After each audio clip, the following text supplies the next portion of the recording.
కర్ణాటకలో ఎన్నికల గడువు దగ్గర పడుతున్న కొద్దీ ప్రచారం హీటెక్కుతుంది. కాంగ్రెస్ ఇవాళ మేనిఫెస్టో విడుదల చేసింది. ప్రజలు ఏం కోరుకుంటున్నారో అదే తాము మేనిఫెస్టోలో పెట్టామని కాంగ్రెస్ అధ్యక్షుడు రాహుల్ గాంధీ చెప్పారు. ఇక అమిత్ షా కూడా 2 చోట్ల ప్రచారంలో పాల్గొన్నారు.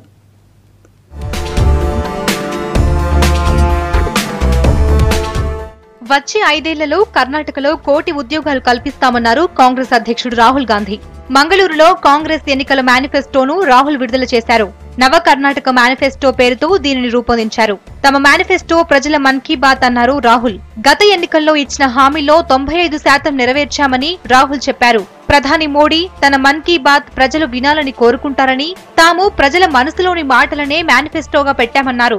The Prime Minister likes to tell people his Man Ki Baat. This manifesto contains the Man Ki Baat of the Karnataka people. My commitment to you and Siddaramaiah ji, Kharge ji and all our leaders on the state's commitment to you is that like the last time, what we are saying in this manifesto is going to be done. We believe in the philosophy of Basavana, who said, Nudidante nade.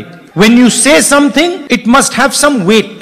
It must mean something. And I'm proud to say that 5 years ago, the government of Karnataka promised you some things and we delivered on those things. దక్షిణ కన్నడ జిల్లాలోని బంట్వాల్లో నిర్వహించిన ర్యాలీలో రాహుల్ పాల్గొన్నారు. తర్వాత ధర్మస్థలలో మంజునాథ ఆలయాన్ని సందర్శించారు. సంప్రదాయ వేషధారణలో మంజునాథుడిని దర్శించుకున్నారు రాహుల్. ధర్మాధికారి వీరేంద్ర హెగ్డేను కలిశారు. కొడగు జిల్లాలోని గోనికప్పల్లో బహిరంగ సభలో మాట్లాడారు రాహుల్. తర్వాత మైసూరు జిల్లాలోని పెరియపట్టణ సభకు హాజరయ్యారు. గతంలో యడ్యూరప్ప ప్రభుత్వంలో జరిగిన అవినీతిపైనే ప్రధానంగా మాట్లాడారు రాహుల్.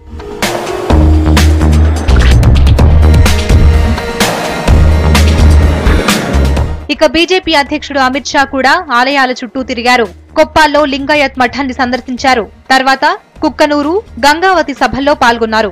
గంగావతిలోని పార్టీ కోర్ గ్రూప్ సమావేశానికి హాజరయ్యారు. కార్యకర్తలు, నేతలకు దిశానిర్దేశం చేశారు. అయితే ఇవాళ అమిత్ షా బళ్లారిలోని ప్రచార సభకు హాజరు కావాల్సి ఉండగా క్యాన్సిల్ చేసుకున్నారు. మైనింగ్ స్కామ్ లో ప్రధాన నిందితులుగా ఉన్న బీజేపీ అభ్యర్థులు గాలి జనార్దన్ రెడ్డి కుటుంబంతో వేదికను పంచుకోవడం ఇష్టం లేకే బళ్లారి మీటింగ్ క్యాన్సిల్ చేసుకున్నట్లు తెలుస్తోంది.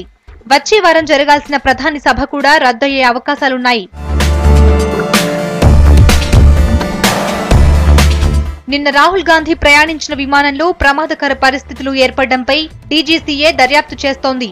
ఆ టైంలో ఫ్లైట్ ఆటో పైలట్ మోడ్ లో ఉందని, దానిని మాన్యువల్ మోడ్ లోకి మార్చి ల్యాండ్ చేశారని డీజీసీఏ అధికారులు తెలిపారు. కమర్షియల్ పైలట్ లైసెన్స్ ఉన్న రాహుల్ గాంధీ విమానంలో పైలట్ పక్కనే ఉండి పరిస్థితిని అదుపులోకి తెచ్చేందుకు ప్రయత్నించారని కాంగ్రెస్ నేతలు అంటున్నారు. ఈ వ్యవహారంలో పైలట్ ను ప్రశ్నించనుంది డీజీసీఏ. మరోవైపు ఈ విషయం తెలిసిన వెంటనే ప్రధానమంత్రి నరేంద్ర మోడీ రాహుల్ గాంధీకి ఫోన్ చేసి మాట్లాడారని కాంగ్రెస్ తెలిపింది.